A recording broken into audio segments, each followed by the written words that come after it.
And that was Fox 40 contributor Madeline Rivera reporting. In his statement, former President Trump remarked on today's speech, saying President Biden used his name to, quote, try to further divide America.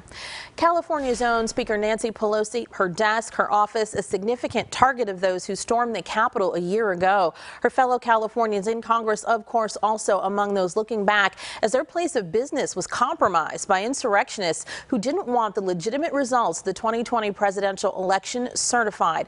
Congressman Josh Harder joining me now live on this anniversary of what many in this country thought they would never see. Good morning to you.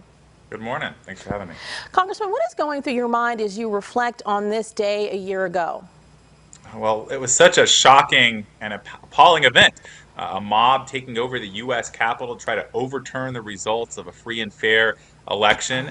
And seeing the results a year later, I mean, I never thought I'd have to walk over broken glass, through doors with bullet holes, over the blood of Capitol police officers in order to get to the U.S. Capitol, but that's what's happened.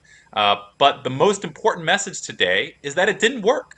Democracy prevailed, the system prevailed, and this mob ultimately failed in their attempts. How has it felt leading up to this one-year mark? The chief of the Capitol Police, a force which has suffered terribly as a result of this incident, as you just mentioned, testifying yesterday on the Hill about the lingering need for resources. Have we done what we should have in this 365 days to secure these buildings, shore up this police force, and straighten out the jurisdictional and directional issues that plagued response that day? I think we need to do more. 5 Capitol police officers were killed because of the events of this attack, more than 100 others wounded. And we need to do a couple things. First, we need to make sure that this doesn't happen again. There have been a lot of efforts to upgrade the security of the U.S. Capitol, but I think even more is going to be necessary. But then second, the folks who perpetuated this need to be held accountable. There have been hundreds of arrests and even convictions, but ultimately the folks who encouraged and incited this violence to begin with need to be held accountable. And to that end, in her first bill filed after winning election, your colleague, Representative Cori Bush, proposed that this day should be commemorated by investigating and ultimately expelling members of Congress who helped incite the violent riot at the Capitol. She tweeted about this just a few days ago because that resolution hasn't passed. Congressman McNerney has signed on to this. What do you think about it at this point? We do have the January 6th Commission already ramping up efforts, but what do you think about this particular resolution?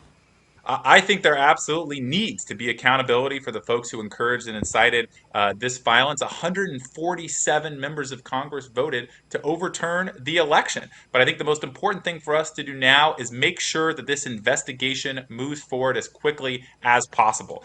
There should be due process here. There should be a system that makes sure that folks can be heard. But my frustration is that that process needs to be moving a lot quicker, and it needs to be more coordinated with the Department of Justice and even the FBI to make sure that we don't have these events ever happen again. So just quickly, the resolution is the route, you think, or the commission is still the best way? No, I think this investigation needs to happen first. And so I think this investigation with the January 6th Commission and then it more coordinated with the Department of Justice. That coordination is not quite happening as well as it should be today. And that needs to make sure that it's taking place in order for everybody to have their day in court. Alrighty, and just quickly before we're out of time, President Trump still the standard bearer in many ways for the Republican Party.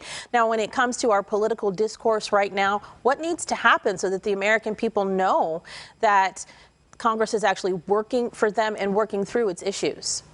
It's a sobering time. I think a year after January 6th, nobody can look at our political system and see that things have actually gotten a lot better. And so I think we need to do more to make sure that we're restoring confidence and trust into the legitimacy of our political system. We need more transparency in our elections so everybody can understand how their votes are being counted and that they're being counted as accurately as possible. But second, we need to make more differences in people's actual lives. If people see government working for them, if they see us investing in the roads and bridges that we need here in the Central Valley, bringing more doctors, investing in our water storage systems, that I think is the most important route to actually restore some of the confidence and trust that has been lost along the way.